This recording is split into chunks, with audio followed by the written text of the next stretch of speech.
My dear students, आज के lecture में हम लोग जो टॉपिक पढ़ने जा रहे हैं that is about right issue, accounting treatment of right issue. इससे प्रीवियस लेक्चर में हम लोगों ने देखा था कि जब भी कंपनी बोनस शेयर्स अलॉट करती है तो उसका अकाउंटिंग ट्रीटमेंट किस तरह से किया जाता है। इवन उससे भी पहले हम लोगों ने देखा था कि जब कंपनी जनरल पब्लिक को शेयर्स अलॉट करती है तो उनका अकाउंटिंग ट्रीटमेंट क्या किया जाता है। आज का जो हमारा टॉपिक है that is about right issue.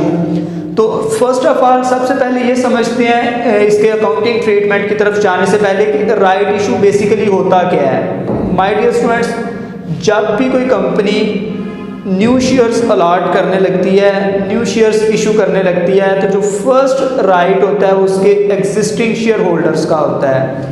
जब भी कंपनी न्यू शेयर्स मार्केट में इशू करेगी तो जो पहला राइट टू बाय है, जो फर्स्ट राइट टू परचेज दो शेयर है, वो उसके उन शेयर होल्डर्स का होगा जो कंपनी के पहले से ओनर्स हैं, जिन्होंने ऑलरेडी शेयर्स को परचेज किए हुए हैं। उनका राइट बनता है कि वो शेयर्स परचेज करें। तो कंपनी राइट इशू में एग्जिस्टिंग शेयर होल्डर्स को कुछ शेयर्स अलॉट करती है। ये शेयर्स एग्जिस्टिंग शेयर होल्डर्स को ही अलॉट किए जाते हैं। और माय डियर स्टूडेंट्स, अब ये माइंड में क्वेश्चन आ सकता है कि सर जो एग्जिस्टिंग शेयर होल्डर्स हैं वो मार्केट में भी तो शेयर जाके परचेज कर सकते हैं। जैसे फॉर एग्जांपल XYZ कंपनी है, उसके मेरे पास 500 शेयर्स हैं, तो मैं वेट करूं राइट इशू का या राइट इशू के थ्रू कंपनी मुझे शेयर्स दे तो मैं मार्केट में जाके भी तो शेयर परचेज कर सकता हूं। तो राइट इशू के थ्रू एग्जिस्टिंग शेयर होल्डर्स पे कौन सा एहसान किया जा रहा है। तो इस तरह से फेवर इस तरह से की जा रही होती है एग्जिस्टिंग शेयर होल्डर्स के साथ कि उनको ये जो राइट इशू किया जाता है, ये जो शेयर्स इशू किए जाते हैं, ये मार्केट से कुछ कम वैल्यू पे इशू किए जा रहे होते हैं, ताकि एग्जिस्टिंग शेयर होल्डर्स को फील हो कि उन पे कंपनी ने कुछ ना कुछ ऑफर, कंपनी ने कुछ ना कुछ फेवर की है। अगर ये मार्केट प्राइस पे ही कंपनी ने शेयर्स देने हो तो फिर तो एग्जिस्टिंग शेयर होल्डर्स सिंपली जाकर मार्केट से शेयर खरीद लें, उसी कंपनी के स्टॉक मार्केट से मिल सकते हैं, तो फिर उनको कोई फेवर तो नहीं हो रही। तो हम सपोज करते हैं एक शेयर है जिसकी फेस वैल्यू जो है वो ₹100 है, 100 रुपीज़ का एक शेयर है और उसकी जो मार्केट वैल्यू करंटली चल रही है सपोज डैट इज ₹150। मार्केट में वो शेयर जो है ये फेस वैल्यू थी, ये मार्केट वैल्यू उसकी चल रही है ₹100। अब कंपनी ने डिसाइड किया है कि एग्जिस्टिंग शेयर होल्डर्स को हमने कुछ शेयर्स ऑफर करने हैं और ये जो शेयर्स ऑफर किए जाएंगे एग्जिस्टिंग शेयर होल्डर्स को ये मार्केट से कुछ कम वैल्यू पे इसलिए ऑफर किए जाते हैं ताकि ये जो राइट ऑफर है, ये राइट इशू है, ये सक्सेसफुल भी रहे और शेयर होल्डर्स को कुछ ना कुछ एज भी मिले, कुछ ना कुछ फ़ायदा भी मिले शेयर्स परचेज करने का। तो हम सपोज कर लेते हैं कि कंपनी जो शेयर्स ऑफर करने जा रही है उसकी जो ऑफर्ड प्राइस कंपनी ने रखी है या ऑफर्ड वैल्यू जिसे हम कह सकते हैं वो उन्होंने रखी है ₹130।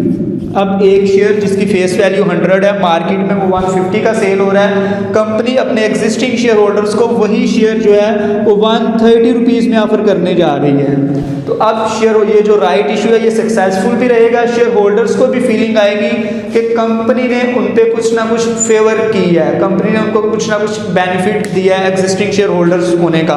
तो बेसिकली आज के लेक्चर में हम लोगों ने इसका जर्नल ट्रीटमेंट देखना है। तो माय डियर स्टूडेंट्स, एक जो शेयर मार्केट में 150 रुपीज़ का सेल हो रहा है वो 130 रुपीज़ का कंपनी इशू करेगी, मतलब शेयर होल्डर से हम लोग जो अमाउंट रिसीव करेंगे वो 130 रुपीज़ रिसीव किए जाएंगे। इसके अलावा हम लोगों ने जो शेयर्स रिसीव करने थे इसकी जो वैल्यू रिसीव करनी थी। ओके माय डियर स्टूडेंट्स, एक जो शेयर जिसकी मार्केट वैल्यू 150 है वो हम लोग 130 में इशू करने लगे हैं। शेयर होल्डर से हम लोगों ने 130 रुपीज़ ही रिसीव करने हैं। बाकी जो 20 रुपीज़ का गैप आ रहा है, जो 20 रुपीज़ का डिफरेंस है, इसे हम लोग एज बोनस ट्रीट करेंगे कि शेयर होल्डर्स को हम लोग बोनस दे रहे हैं, ये कंपनी ने शेयर होल्डर्स पे फेवर किया है। तो इसकी माय डियर स्टूडेंट्स अगर हम जर्नल एंट्रीज करें तो इसकी 3 जर्नल एंट्रीज की जा सकती हैं। आप लोग प्रॉपर जर्नल का फॉर्मेट बना के ये एंट्रीज कर सकते हैं। सबसे पहले हम लोग एंट्री करेंगे सन्ट्री शेयर होल्डर्स अकाउंट को डेबिट करेंगे जब उनको शेयर्स अलॉट किए जाएंगे, और शेयर्स हम उनको अलॉट कर रहे हैं प्रीमियम पे।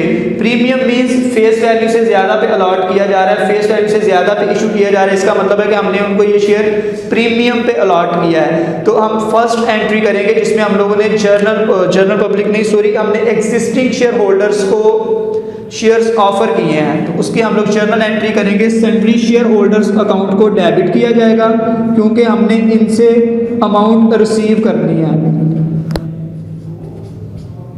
और my dear students, sundry shareholders को हम लोग डेबिट करेंगे मार्केट वैल्यू के साथ। सपोज हम सिर्फ अभी एक ही शेयर अलॉट कर रहे हैं, तो उस शेयर की जो मार्केट वैल्यू है डेट इज 150 रुपीज़, तो सन्ट्री शेयर होल्डर्स को हम लोग 150 रुपीज़ के साथ डेबिट करेंगे कि हमने इनसे इतनी अमाउंट रिसीव करनी है। उसके बाद सेकंड हम करेंगे शेयर कैपिटल अकाउंट को क्रेडिट किया जाएगा। और my dear students, you know share capital account को जब भी क्रेडिट किया जाता है तो ये हमेशा फेस वैल्यू से करते हैं। शेयर कैपिटल अकाउंट को हमेशा हम लोग फेस वैल्यू से क्रेडिट करते हैं। और जो इन दोनों का डिफरेंस है, 100 रुपीज़ का शेयर 150 का इशू किया जा रहा है, तो जो 50 रुपीज़ हम लोग ट्रीट करेंगे एज शेयर प्रीमियम, यहाँ पे हम लोग उसे क्रेडिट करेंगे। ये हम लोग प्रीमियम ले रहे हैं शेयर पे। शेयर प्रीमियम अकाउंट को 50 रुपीज़ से हम लोग क्रेडिट करेंगे। और इसकी नरेशन आप लोग मेंशन कर सकते हैं, being 1 share issued to existing share holders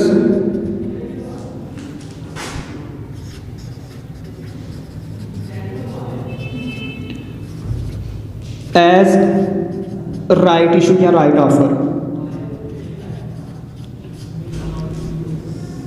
ये फर्स्ट एंट्री की जाएगी। उसके बाद माय डियर स्टूडेंट्स, जब हम लोग सेकंड जर्नल एंट्री करेंगे तो वो जर्नल एंट्री की जाती है, हम लोग रिसीव करते हैं जब पेमेंट शेयर होल्डर से, जब हमें कैश मिल रहा होता है तो वो जर्नल एंट्री करेंगे। अब हमने बेसिकली सन्ट्री शेयर होल्डर्स को तो 150 से डेबिट किया हुआ है, लेकिन हमने इनसे 150 रुपीज़ नहीं लेने, हम इनसे ले रहे हैं 130 रुपीज़, जो कि कंपैरेटिवली लेस वैल्यू है मार्केट वैल्यू से। तो सन्ट्री शेयर होल्डर से हम लोग अमाउंट रिसीव करेंगे 120 के हिसाब से, सॉरी 130 के हिसाब से। तो यहाँ पर हम लोग बैंक अकाउंट में पैसे आ जाएंगे, बैंक अकाउंट को डेबिट किया जाएगा with the amount of 130 rupees, और सन्ट्री शेयर होल्डर्स को क्रेडिट कर दिया जाएगा 130 रुपीज़ के साथ, क्योंकि इतनी अमाउंट इनसे रिसीव हमने कर लिया। और इसकी नरेशन आप लोग मेंशन करेंगे, being amount received from share holders.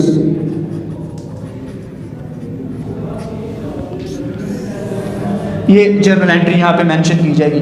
ये फर्स्ट एंट्री में हम लोगों ने शेयर इशू किए हैं, ऑफर किए हैं। सेकंड एंट्री में हम लोगों ने अमाउंट रिसीव किया। माय डियर स्टूडेंट्स, हम लोगों ने शेयर होल्डर्स को 150 से डेबिट किया था, यहाँ पर हमने 130 से क्रेडिट कर दिया है। अभी भी शेयर होल्डर्स की तरफ हमारा 20 रुपीज़ का बैलेंस है, अभी भी शेयर होल्डर्स की तरफ हमारा 20 रुपीज़ का बैलेंस है।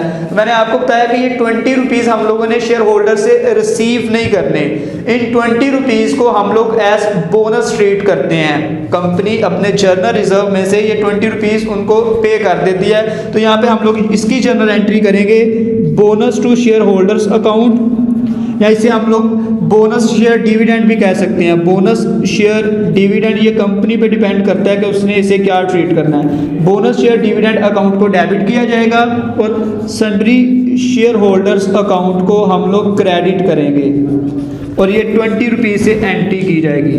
इसकी नरेशन आप लोग लिख सकते हैं कि आप being share holders account settled, हम लोगों ने शेयर होल्डर के अकाउंट को यहाँ पे सेटल कर दिया है।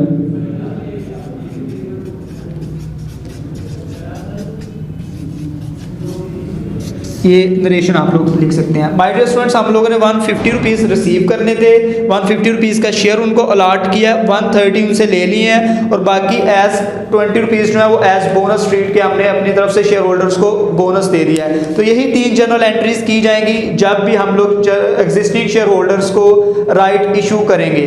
अगर हम ये राइट इशू सपोज करें कि हम लोग ये मार्केट वैल्यू पे ही कर देते, 150 का ही राइट इशू किया जाता, तो फिर ज़्यादा चांसेस थे कि जो हमारा राइट इशू है वो सक्सेसफुल नहीं होगा। लेकिन अगर हमें फिर भी जर्नल एंट्रीज करनी पड़ जाए इस केस में कि हम लोगों ने 150 का शेयर है, मार्केट में 150 का ही अलॉट किया, तो फिर माय डियर स्टूडेंट्स ये वाली जर्नल एंट्री स्किप कर दी जाएगी, फिर ये जर्नल एंट्री नहीं की जाएगी क्योंकि फिर हम उनको बोनस कुछ दे ही नहीं रहे। ये दोनों एंट्रीज 150 से ही कर दी जाएंगी। This was all about from today's lecture. इंशाल्लाह नेक्स्ट लेक्चर में हम लोग डिबेंचर से related, debenture issued at premium par और डिस्काउंट से रिलेटेड अकाउंटिंग ट्रीटमेंट को देखेंगे। तब तक के लिए अल्लाह हाफिज़।